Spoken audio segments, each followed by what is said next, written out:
Wala sa silangan, alap na puso, sa hindi ko'y buhay, lupang hinirang, tulad ka ng magiting, sa paglulubi, di ka masisiil, sa dagat at mundo, sa simula, sa langit mo'y bukaw, ay ilagang tula at awit sa pagmay minamahal. Ang isang ng watawat ko'y may nanabilingin. Ang bituin at araw niya kay ng pangay di magtitigil. Lupa ng araw na at balhati pagsinta. Buhay langit sa piling mo.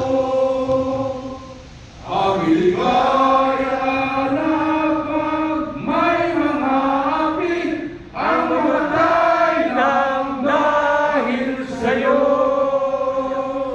Mabuhay ang Pilipinas! Mabuhay! Yan po ito po nagtatapos na ang event. Yes, yun. Binigyan siya lumapit na lang.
Ito po si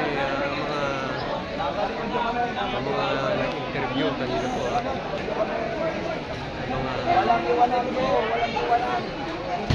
Nagsalita tungkol sa maleta. Yung mga sila po nagtanong kanina sa mga nag-deliver ng kanya-kanyang maleta.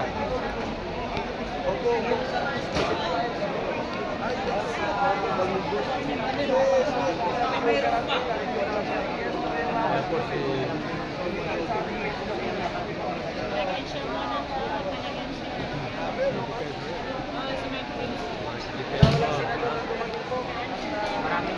walang sinarunod ba tayo? Dumating dito sa hearing, pero kanina umaga, si Senator Amy dumating. Tanong si Mike Vincento.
Magkano rin yung ganyan? Kailangan mo po yung libre yung apat na bago. Oo nga yung bago. Pero hindi natin Okay, sir. sila nakapagsalita lahat. Nakapagsalita ka na ng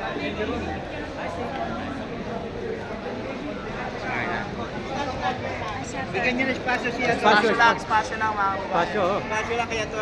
Attorney. Kaya ko na yan sa inyo. Espasyo lang. Si Attorney ba yan? Baligot. Attorney Baligot. Oh, yan po mga kababayan ha. Magsasalita po dito.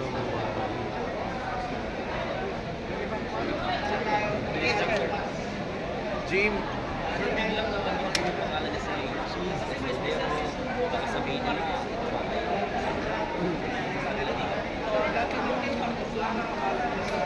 Huwag masyado dikit po.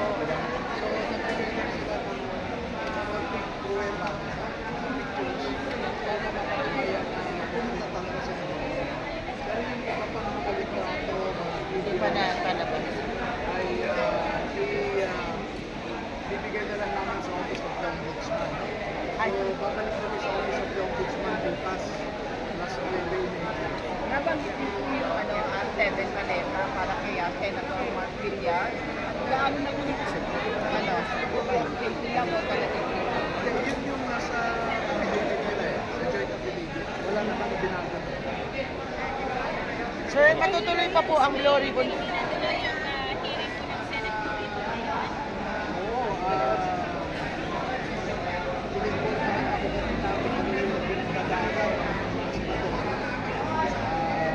Kaya pinarapat natin na mag-press con na lang kasi nandito na rin lang kayo para bigyan kayo ng konting idea kung ano yung i-present natin sa kasi magre-resume kami bukas sa Office of the Ombudsman.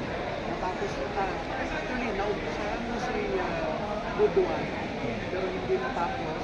8 abogado yun yung nag-i-interview sa kanya. Babalik ko kami bukas plus additional 2 si Waupan at si Bulong. Pero handa pa rin po humarap sa ribbon committee sa Senate kung sakasakali sa under Gatchalian Black. Kahit sino. Sir, how to po? After Eden, may 14 plus 7. Marines na lalabas pa. Actually, marami po yan. Marami Depende talaga, sa, sir. kung ayaw pa rin nilang maniwala, baka si Saldigon, mauwiin ko na rin.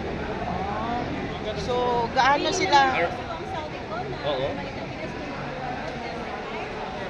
Ma'am, binibiro lang kita. Wala akong connection kay Saldigon. Okay. Hindi napansin namin kanina, nagsalita si Jerome. Sino pa ba yung apat na bagong witness? Yung apat si Camboa, si Nisa, Mastro, si Natal. Ilan na nagsalita sa kanila kanina? Marami. Nagsalita. Lahat. Kahit yung nasa likod na dalawa. Dalawa sa harap. Si Camboa at si Banderama yung nasa harap. Ano yung evidence? Dahil sabi mo kanina, ginigipit na yung pinagsasabi. Hindi ba pwede na makikipit din naman sa Alam mo, hindi naman kami lumabas para sa mga senador eh. Lumabas kami para sa bayan. Hanggat nandiyan ang mga kababayan natin na handang makinig at naghahanap ng justisya sa pagnanakaw nito. Nandiyan kami. Ready to cooperate kami. Kung may Sir, kumusta po yung... you think sana imbitahan kami. Pagka may mabago sa Senado, maghihintay kami at umaasa kami na imbitahan nila. If not, yun ang mas mabigat yung problema na hinaharap natin. It's not really the corruption now that is our more serious problem. We are now facing a failed state. Why failed state? Kung Pag masyado dikit po. failed state na tayo dahil ang government, there is no more governance. No? Yung tinatawag nating equality between branches of government and Judicial. legislative and judiciary. The executive already captured the legislature. Diba? Captured na ang legislature. So wala na yung equality, wala na rin yung checks and balance. Yes. Congress can no longer check and balance the executive. Yung gobyerno ngayon is no longer serving and protecting the people. True. Why? Yung pagnanakaw na ito ay nawalan ng pondo para sa mga ospital, eskwelahan, sa disaster, at makikita ninyo, biktima na ang mga Pilipino. At there is an emerging school of law in international humanitarian law that if there is a systematic and widespread corruption perpetrated by government, that amounts to a crime against humanity. So yung gobyerno natin ngayon, hindi na nagsaserve ng interest natin, yung ekonomiya bumabagsak.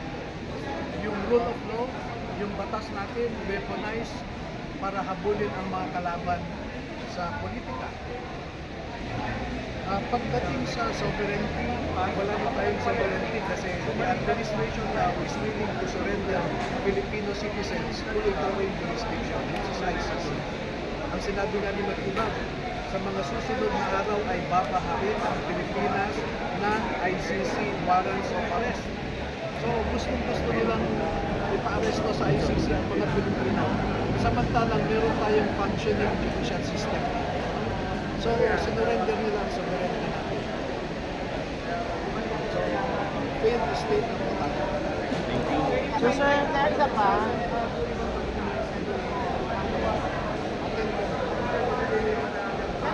yung mga marines natin sa kabila ng naihayag nila ang mga pangyayari na platform doon. Kamusta na sila sa kabila ng mga maraming banta? Sanay naman sila sa mapanganib ng sitwasyon. Mas marami din sila. So, kaya namin i-handle ang aming security. Sir, nabanggit niyo po na marami na kayong kaso na natanggap sa buong Pilipinas po ba yun, sir? Luzon, Visayas, Mindanao. Meron na sa Marawi, sa Surigao, sa La Union. Paano nyo nag-gather din, sir, sa iba't ibang, kunwari magkasabay yung mga hearing? And then, yung mga file nila sa labas ng Quezon City, napabilis-bis yan. Nasa yung advice ko nila at yung Kasi dito nangyari. carpers, yung ma-review nila sa kanilang mga abogado, Lawyer, oo. Article 360 ng Revised Penal Code. Tama po yun. So sir, ano sa palagay nyo ang mga nangyayari ngayon? Kung sino yung naglabas ng katotohanan, yan pa yung nakukulong. Nakahanda po ba mga marines natin? Kayo po ba nakahanda po dito? Yun na nga ang mas mabigat natin problema sa akin. Yes, ma'am. Yung failed state. Dahil yung mga batas natin ngayon ay ginagamit laban sa kanilang mga political opponents. Wala na yung rule of law na sinasabi. Maraming salamat sa Kung panalo kami, panalo ang isang bayan. Yes, mabuhay kayo ito yung Panalo kami, Panalo natin sa bayan ng Sacrifice. Pilipinas. panalo din ang isang bayan ng Pilipinas. tama. Maraming salamat, attorney. Sa ating mga kababayan. Palagay ko, panahon na para sa mga Pilipino ay bawiin muli ang tinatawag nating all government authority emanates from the people. Ang mga tao ang pinakamakapangyarihan sa bayang ito. Huwag natin isuko ang kapangyarihan na yan. Dahil kung isusuko natin, meron na tayong isang dictatorship ng isang grupo ng mga politiko na ginagamit nila ang puwersa ng gobyerno laban sa atin. No? We will be no different than China. In China, we have the dictatorship of the Communist Party of China. In the Philippines, we have the dictatorship of the Maleta Gang. Thank you so much, Happy morning to you. Thank you. Okay.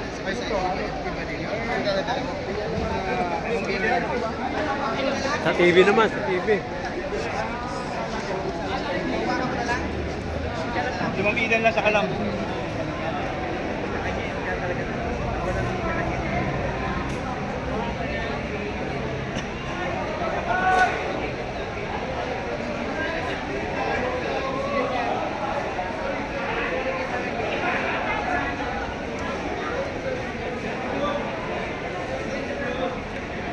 Net 25 ah.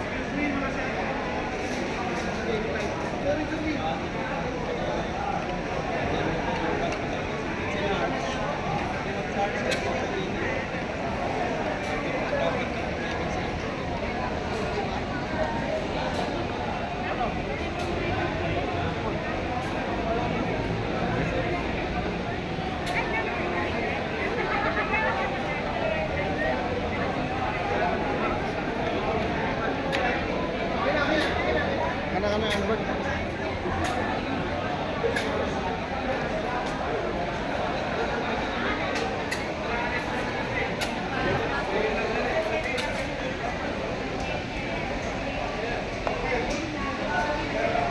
Okay.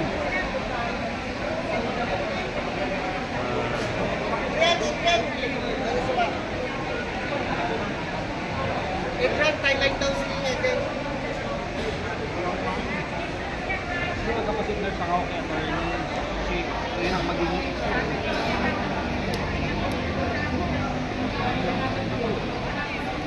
Okay, at yan po si Atty. Baliw.